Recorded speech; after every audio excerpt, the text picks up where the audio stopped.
right, thanks for staying with us now. According to a news source, the crisis rocking the African Democratic Congress, that's the ADC, is far from being over, following the decision of the National Executive Committee, that's the neck of the party, to appoint an interim caretaker committee to pilot the affairs of the party after expiration of Ralph Nwosu-led National Working Committee on the 28th of August, right? Now, the ADC turned to house of commotion following an attempt to by Nwosu to perpetuate himself in the office, having served as the national chairman of the party for 17 years, even though the constitution of the party only allows 8 years or of 2 terms. Now, but Nwosu, while featuring on national television, argued that the constitution of the party was amended in 2018 when other political movements decided to use the platform of the party to challenge the dominant political parties. He explained that after the constitution was amended,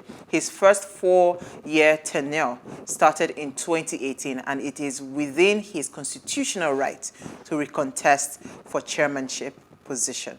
Now, today we're discussing this internal crisis within the ADC. I mean, like Elsie had taken a story as well. So how would it influence the coming election for the party? What would this mean to them? Now, please, let's hear what you have to say. Remember, you can join the conversation. Send us an SMS or WhatsApp to 081-803-8663. You can also tweet at us at WayshoAfrica1 with a hashtag Wayshow. So I like the quote that Lydie sent to the group, that Bible verse where she said that a house that is divided amongst itself would not stand, you know. Let me see if I can find it. Where is it again? So I think that was Hebrew, which I'm not a Bible person.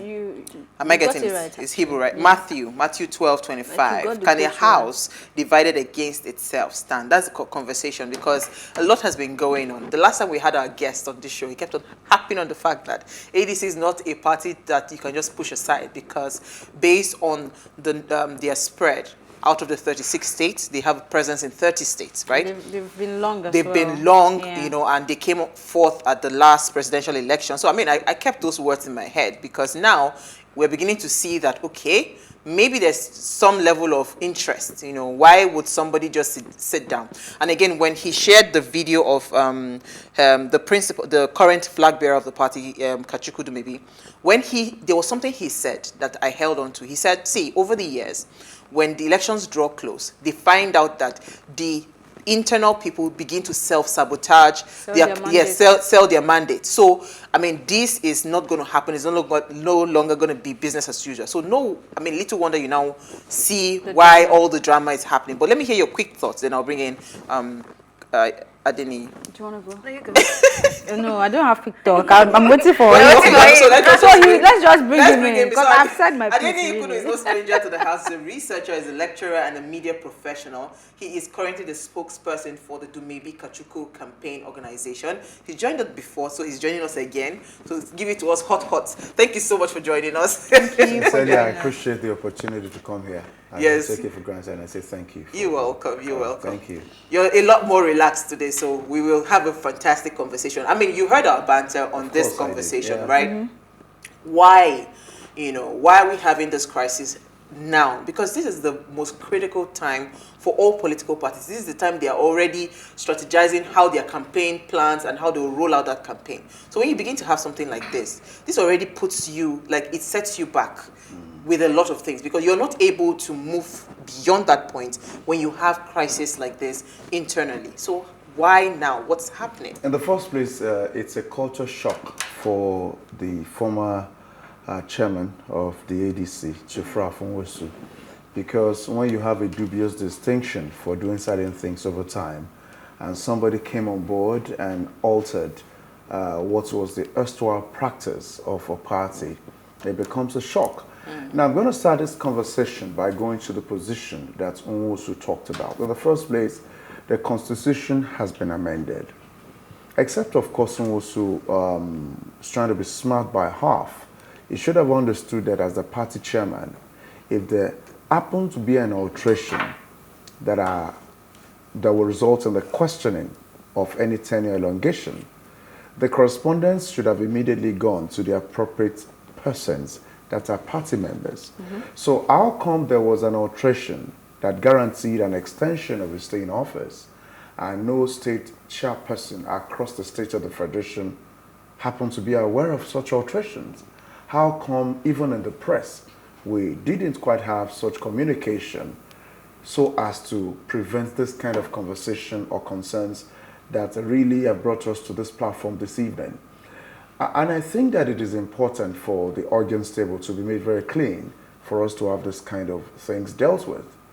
Even if you, for that long, has led a party, and there was some kind of alteration in 2018 because, quite frankly, our party constitution was altered, you know, more or less like to allow for the currency of the things that are happening.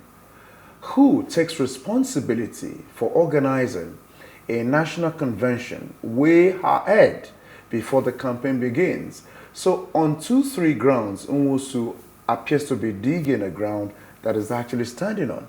Listen carefully here. You're talking about the person who says he is qualified to get another shot. But this same person did not think of organizing a national convention 6-8 months before now so that people can vote into. For instance, we're going to have an election in February of next year. 3 months after that election, March, April, May, the president leaves and goes back to Dara, a new person assumes office. So if at all Nwosu perhaps feels he's enjoying the perks of office, organize an election or a national convention where people will decide whether to vote you back or to elect another person that will lead the party into the election. He didn't do that. His tenure was to end, or had actually ended on the 28th of August. A week before that, he called for an emergency meeting with, of course, the NEC that had gone, the National Working Committee as well as the NEC, and the people that even, you know, came around and claimed to be the National Executive Council of the party are people to a great extent who happen to be strange faces to us. But listen here, you didn't organize a national convention as stipulated in Article 2 and 17 of the Constitution. In contravention of the same article of the Constitution, that is Article 23A and B, you did not even call the meeting within the stipulated time. If you have to have an emergency meeting, it's supposed to have been held 7 days notice. He did that in less than 24 hours. We have state chairmen across the state of the Federation that were supposed to be present. That were supposed to be present. So the Constitution allows for 7 days. They need to come and prevent jet lag, rest, tidy up the agenda of the meeting so that they can go into. You did that in less than 24 hours. That is a contravention of Article 23A and B. Then in respect of emerging as the national chairman of the party, even if after your tenure had ended, the NEC, according to the Constitution, doesn't have the power to do that. It has to do with the people, particularly the National Working Committee that is recognized, that will participate legally in that election. Because if you look at it, people who are substantive occupants of any office in the country essentially are still going to be legit to participate in the country's election. It therefore means that following the pattern of the national election, you're supposed to hold a national convention within the time that you are still in office, so that if another person comes on board, we don't have an issue, so that people who are still holding elective office can participate in their capacity as being part of that working committee to either vote for themselves and other people who support them, or other people take their offices. Nwosu is not a neophyte in the nation's politics, and one would have expected him to actually accommodate the specificities of what the Constitution has given as guidelines, and even the Electoral Act has amended. But he just felt that it was going to be business as usual. But this has become a culture shock to him. And I think that it is noble, as much as civil, for him to realize that he's dealing with people that understand their onions and that have the capacity to go all the way in defending the position of the ground norm of the ADC, as I have talked about. So I think that people should try as much as possible. Let me also tell you this very clearly. The press release that was issued, in which we have the figment of people's imagination called the suspension of my principal, such could not have been validated by anything because there was no signature. You do not issue press release. The indication of authentication of press releases would have to somebody appends a signature. Nobody did that. So that is in recognition of the fact that officially on August 28th, their tenure had ended. It therefore means that the best thing that they should do as honorable people, having steered the ship of the party for 17 years. And if you also look at it really, when we talk about somebody who has stayed in office for 17 years, let us say that there were periods in the party where somebody needed to hold the ship together to sail. You're supposed to celebrate the expiration of such person's tenure with all pomp and celebration. But now the tenure rounded off, there is practically daggers drawn without blood drawn. And this is not needed, especially on the eve of the campaigns. So I think that people should get it clear that you cannot build anything on nothing. And that is what Nwosu is doing right now. I respect him as a man who has held his own over the years, as a civilized person that I am. But in this context, it is battle drawn for justice, for equity, and fairness. Okay. So, for me personally, Yes, right, it's very worrisome. I mean, I don't know Nwosu personally, to be very honest. This You is do now from afar? Yeah, I do now from afar, but Yes, it is worrisome, right? Okay. I mean, if you imagine if President Buhari says tomorrow that he's not leaving that seat. He will leave. No, I'm just saying. The minute you tried it, if anybody has that idea, he must I'm leave. just saying, even the minute people, you succeed no, hold on. Imagine somebody like Nwosu himself will be part of those who would speak up to say, it can't happen. It can't happen. Yes, you please. have to leave, right? When you have been somewhere for 17 years, it's expected that, like you said, it's time for you to leave honorably. Yes, please. And ensure that people that come after you at least do the right thing and uphold the constitution of the party, Yes, right? This is disappointing for me personally, right? But then this release that goes to the media, Yes. right? How does the party and the media work? And again, I know that you also have a media experience, right? Yes, Largely. Yes.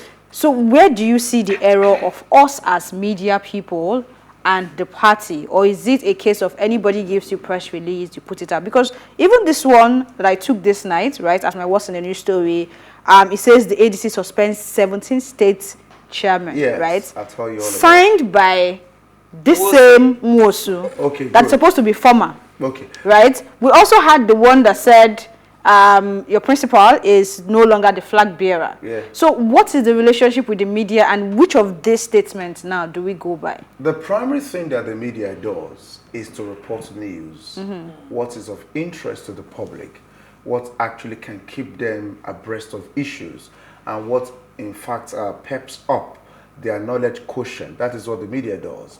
But that is primary. But something that is corresponding to that media responsibility is that they verify and understand what is worth publishing, what is worth talking about, and what is worth putting out there for public consumption.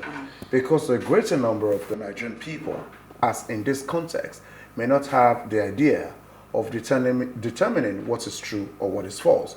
That is why they call the media the fourth estate of the realm, because they are the guardians of the nation's sanity, and they prevent recklessness and ensure that the country is united so that they can say they have been doing things ethically and responsibly. But I also want to tell you that there is evolution of media practice in these times, and that has to do with the advent of social media and the fact that news do not particularly have to stay longer than it used to be, and before you know, people have information out there. It therefore means that we have to take triple steps in becoming abreast of what we need to put out. For instance, the first publication, the press statement that happens to be the bedrock of this conversation today, must have actually gone to the stable of the editors of major media houses, and on seeing that there's no signature, they would have said, as it is, we can't use it because there is no authenticity by virtue of the absence of the signature. Absolutely. So this one has Ralph Nwosu on it. But let me also let the world understand what is going on. That it is looking very likely that every activity of illegality would have to be settled at the court. Because when you have the Constitution have certain stipulations, and somebody is brazen going ahead to say that such things can hold water, because we're a nation of law, we test that particular decision or otherwise at the court of competent jurisdiction to deal with it. But it is always noble for people who eventually will lose, as in Nwosu right now, to do what is noble. You've held a ship, it has sailed for 17 years. It is honorable for you to understand that the extension can work. Okay, let me give you a picture. according to the Constitution, you cannot have the NEC extend your tenure. The NEC doesn't. Constitutionally, it is this forum of state chairmen across the federation that have the power. That's the most legitimate body. Now, the ones that have been suspended. No? the ones that are the ones that they said. That is said to have been suspended. But that is just a joke. It's a joke. Now listen to this now. The state chairmen actually have valid tenure of 4 years. Okay. And since they assumed office, they still have valid tenure. But the National Executive Committee, or the National Working Committee that Nwosu heads, as the chairman of the party, has actually done its bit. So as we speak, according to what Nwosu himself knows, because there are people watching and listening to us right now, August the 28th happens to be the end of it. So how could you have even extended your tenure when it has not ended? And I'm just trying to bring up, I'm using this conversation from the statement he put out so that he will understand the pitfalls of what he has even put in public domain. Your tenure hasn't expired. You called a group of people the NEC that, according to the Constitution, cannot validate an extension. If you must do that, according to the provisions of Article 217, you need to have a national convention.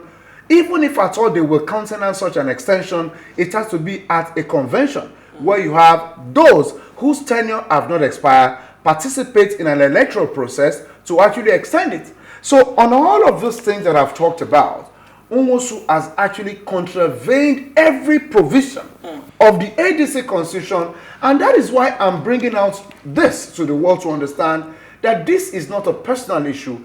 It's a case of following the law. That is absolutely. You know, let's go on a break because as it be like this, I have questions. If you get problem for the party, now imagine what Nigeria is going through. You know what? Stay with us. We'll be right back.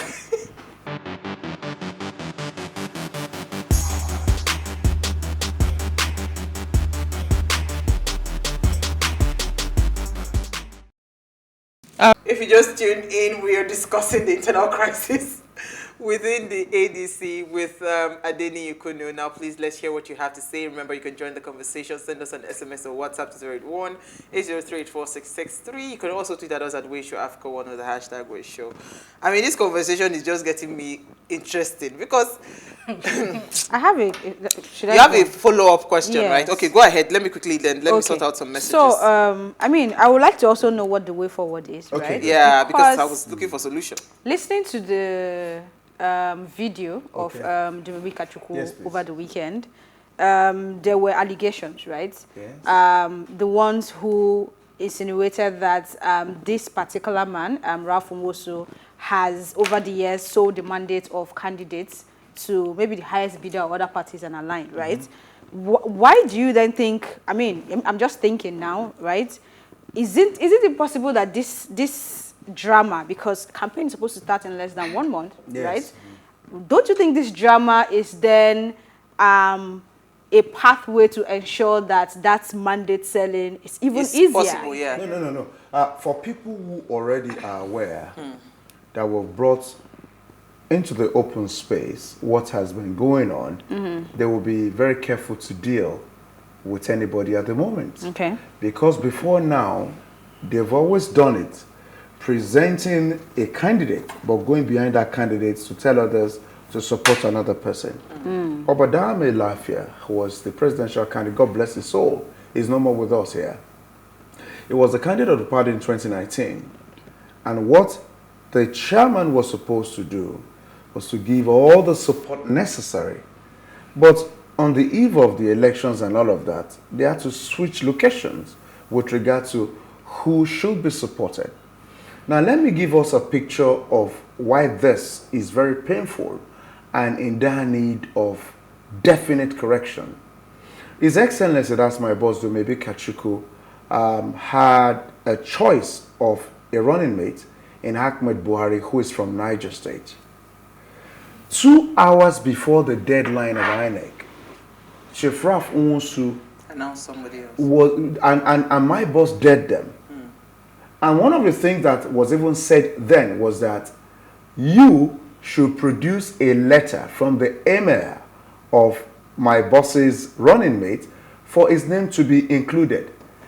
What Chief Ralph Nwosu actually forgot is that that's ultra-vires. It is beyond his powers. A man obtains a form and emerges from 13 fellow contestants that were voted for by delegates in Abeokuta June of this year. He owes the aces and spades because we need to educate even the public going into elections. It is his right, 101%, to decide who is his running mate, because there has to be an alignment of philosophy. And the party chairman, not understanding certain copious references from the law, thought he could lord that over him, and we had to school him into that understanding. You do not have the power. It's ultra-vires according to what we had in the law. I mean, you bring your best foot forward. You bring your... And you know where it gets funny? He did this, and my boss told him, if you try it, you get to eat the cake without sugar. And he rescinded. And the person who is the running mate of my boss got on INEC shit. Anything they're talking about here regarding somebody that is not the presidential candidate, they forget that INEC has given us... There is a laid down rule. A party primary. You emerge. Everything that INEC expects of us, all of those things have been done. So I'm going to ask Chief Ralph right now to explain to the world in his next video session or publication, if at all that will meet the date that INEC stipulated that we have already fulfilled. That's one part. And to tell me who will emerge when my boss and his running mates are still very alive and healthy for the elections. So it gets ridiculous by the second to see somebody gasping for breath, and instead of being helped to the shores and told, don't go to the waters without a life jacket anymore, he prefers to sink. So I need us to understand that this is not personal. We are an issues-based political party. And I keep trying to educate the public that it is no joke in 2023. And that is why we keep saying that for us to administer the most populous black nation on earth, we need to first of all administer the lawlessness within the party. And that is what we have to do, because nobody gives you their mandate if they see that you are not tidied up your home. Charity must begin from the home front, and that is why there's insistence. Will it be possible to invite Ralph Nwosu to this conversation? Let's hear his own perspective. If you can have him online, sides to this story. Do you know what? I wouldn't know the possibility. I do not have my phone, but I could avail you his phone number. If it is possible to call him while I'm here, I'll be very glad that anything I've said here should be countered with the law. These are not personal issues. Since I came into your studio, I've been making reference to what the Constitution. I have not done anything personal. And it's not personal. I've not attacked this person. I'm only saying that as members of the same political party, we have to do the honorable thing. This is not personal issue. So I'm simply saying here that it is time for us, and this, of course, is the microcosm of what is bedeviling the country. Where people cannot respect what the constitution of their party says. How then do they want to respect the country's constitution? Awesome. And that's where, honestly speaking, when I listened to your principal, the video, I was kind of proud that, you know, for the first time, somebody is willing to just do things by the books, right? Please. And because this is the biggest problem we have as a nation. Yes, please. Where somebody thinks I am above the law, or you look at someone and says, okay, I can let her get away with crime because, you know, and all of that. Yes, but, please. you know, the fact that he was picking it item by item and addressing the situation, I must say kudos to him. Thank you. You know, it tells me that he's a man of integrity and hopefully, you know, would go a long way. He can hear you. Well, okay. Okay. Well, so, but I was going to say that. Now, how do you see this affecting? Because this is not at all about just the reason I called you for us to have this conversation is, I mean, when you broke down your party, I really saw the potential.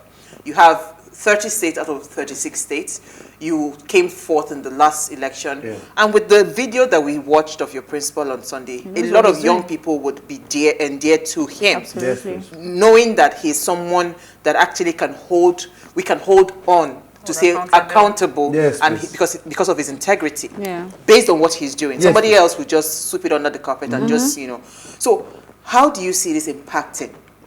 Right, the coming campaigns that are supposed to be rolling out in your party, and how would it eventually impact the overall 2023 general elections? In the first place, let's understand the dynamics from October 2020, the EndSARS protest.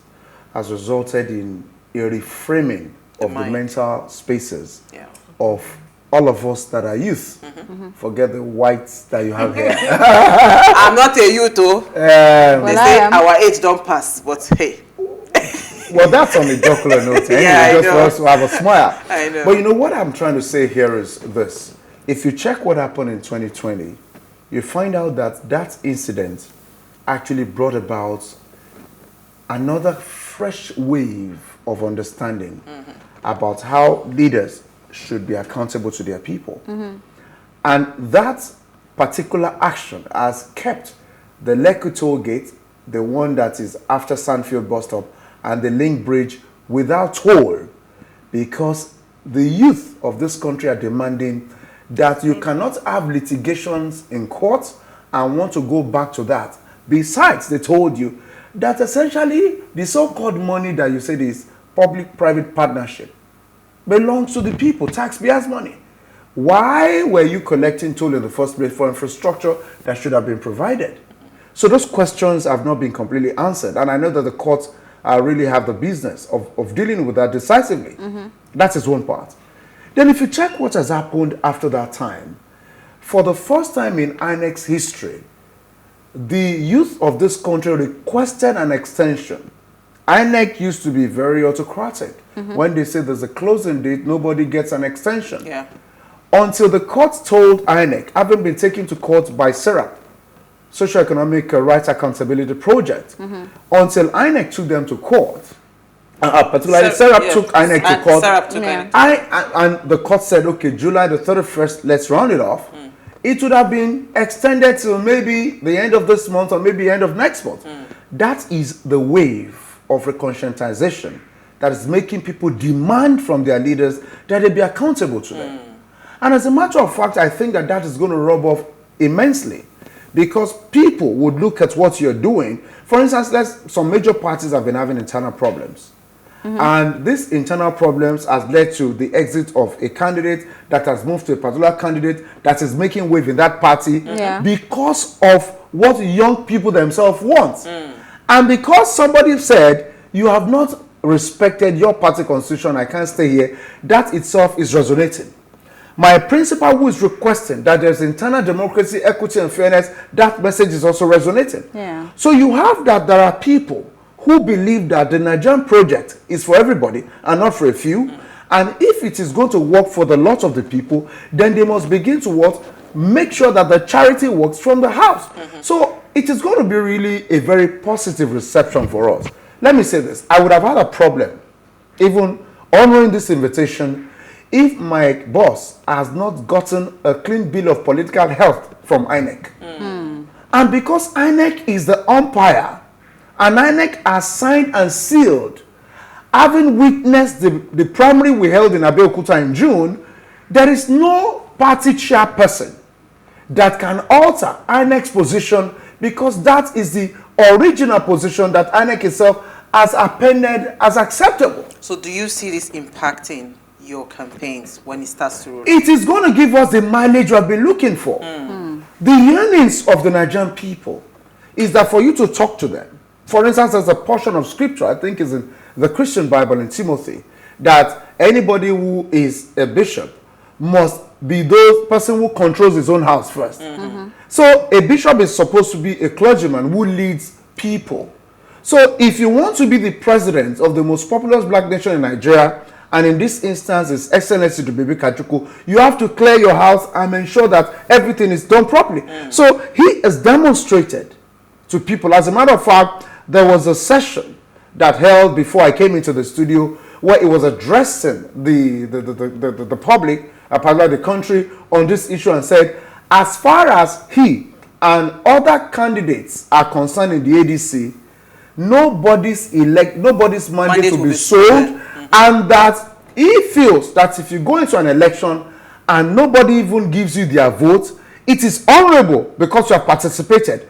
The fact that you are there and you are giving consistent message of change, consistent message of transforming lives, will make people begin to gravitate towards you. Absolutely. So that is his position, and I think that is going to result in a lot of credibility for him and many others who believe that the Nigerian project must move away from the old order.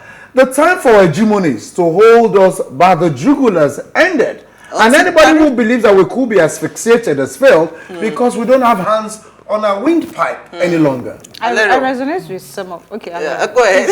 Okay, yeah, I was going to say that I resonate with some of the things he already said in terms of democracy moving to, in Nigeria, them being for the people and by the people, because there is that wave, except you want to close your eyes to it. Please. That Yes, it is Everybody's happening. paying And I like the fact that, ahead. so what was meant for evil, so is you are now using that, you know, and making sure that you further emphasize the character of the person, because again, what Nigerians are looking for in the 2023 elections is the character of the person that they want to elect. Yes, please. So, and this has really leapfrogged, you know, his personality. People are now seeing that, hey, this person, you know, stands for something. You know, that's it. Yeah. Go ahead, Alero. Okay, so we have a comment here. Hello, you great ladies at Ways. Internal crisis is not rocking the ADC alone. It's amongst all the Nigerian so-called parties, e.g., PDP, APC, IP, PRP, to name a few.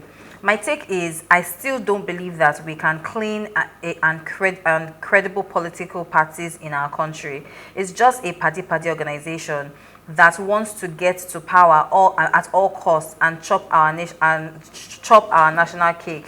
Our politicians should learn from what has happened in the United Kingdom, for God's sake. God bless you, ladies. Bobby Kennedy. Thank you so much, Bobby Kennedy, for always, you know, sharing your thoughts. Do you agree with him? Yes. That it is impossible to, because that part where he was talking about it's impossible to clean the system. No, it's not. Let me just help us understand better, because when we have the opportunity of such wonderful platform as yours, apart from seeking political office, we also seek to educate people. David Cameron came into power in the UK as a 45-year-old, and he was there between 2010 and 2016. He left there after they had a referendum where Scotland wanted to break the over 300-year alliance between them, because when you talk the UK, you of course know it's England, Scotland, Wales, and Northern Ireland. And when Scotland attempted to break away, particularly because the oil block of the UK is in Scotland and they didn't get it, he felt there were certain things he didn't do right, and honorably David Cameron left number 10 Downing Street. Theresa May came in and there was a whole lot of problems, older than David Cameron. Boris Johnson, the American-born former British Prime Minister, Came and did it. And in fact, it took break. In fact, he did a larger version of what the Scottish people wanted, and ensured they got Brexit everywhere. It took everybody out, and the UK appears to be paying for it. And let me tell you, people started looking at what happened. The people that voted were 91% male, 71% of them, 91% British male, 71%. They also have another block, but basically in that election, they were looking at the events that had transpired. David Cameron left because Scotland wanted to leave. Theresa May, of course, had a problem. Boris Johnson also left because of Brexit, basically. And those who voted that were older men felt, I think the young ones are really looking at something here. And don't forget, she went all the way with Rishi, talking about Liz Truss. Liz Truss, yes. Now, what is it about Rishi? Don't forget, we're talking about a society that is ultra-conservative. The British people are particular about who goes to Downing Street. And that's why they look at Liz Truss and said, okay, full British. She doesn't also have any resident permit in the US, which Rishi has. She also doesn't have monies in tax havens. And they feel she's British, and she's for us. And she's for us. Understanding the skin color and the fact that there is no bicoloration of identity or nationality. And they brought her in. Understanding also that she represents an individual that is astride two generations, a 47-year-old. She's 47 less than 50. And let me also say this. Now, the voting demographics of Britain, ages 1 to 39 are about 51-point-something% of the British voting populace. So 39 to about 59 years are about 26%. So you see that the block of those that will be participating between 18 and 39, they are really in large numbers. So these figures reflect the particular movement you saw which eventually resulted in the emergence of Liz Truss, who is Prime Minister of the UK today. It therefore means that if we came home to Nigeria, you can say like Liz Truss, like Dumebi Kachikwu. Okay. Because if you even check the majority of the people that are participating in this election, let me analyze this. Quickly. We need to take comments. We actually have 2 minutes. One you analyze it. Okay, can I just quickly tie it up quickly. Atiku over 70, Bola Tinubu over 70, Peter Obi over 60, Dumebi less than 50. Okay, let's leave it there. So I have 2 comments. One from Emmanuel. He says, I feel your guess. This guy is correct. Then another one says, on this issue, I blame the INEC because it is the body that is supposed to supervise political parties. Unfortunately, this regulator stands aloof. Otherwise, how can one person run a party for 17 years, whether legal or otherwise? God bless that the person. INEC is constitutionally mandated to supervise primary elections of these parties and regulate them as well. Therefore, they should not allow these parties to be running riots, not only in ADC. It shouldn't be seen as family affair, because this type of crisis has ripple effect, court cases, counter judgments, and so on, slowing down the process and uncertainties about which candidates are legally qualified to feature on the ballot at the end of the day. This is Austin from Delta. Thank you so much. Wow. Thank you. Thank And you Delta so is the state of my principal. Oh, okay. Yes, in Delta North. Okay, so regards to our principal. Yes, yes. We hope to host him soon. We have to bring him on the show, actually. I will do people. everything within my little powers. Please. Okay. Because I got to get big powers Yes. to bring him here. Thank you so much. But we had a fantastic conversation. I want to say thank you to you two for giving big parties like us the opportunity to use your platform. Thank you. Elsie, you want to say that you took more? You cut on the joke. You cut it. You cut it. That's been smart. But thank you so much. You. We had a fantastic Thank conversation. you. I appreciate your Thank you, Alera. Thank you, Elsie. And before we go, thank you too for watching. Now, remember to follow us at PlusTvAfrica. You can interact with us further, drop a comment, and more importantly, follow all our engagements on social media. Like, share, and invite your families and friends to watch and follow the conversation. Now, if you missed today's quote, here it is again. The quality of our lives depends not on whether or not we have conflict, but on how we respond to them. And I mean, your principal really responded fantastically well. Today's conflict rocking the ADC. I must give that to him. All right, we'll see you guys live at 8 p.m. tomorrow as we bring another great conversation to your screen. Enjoy. Okay.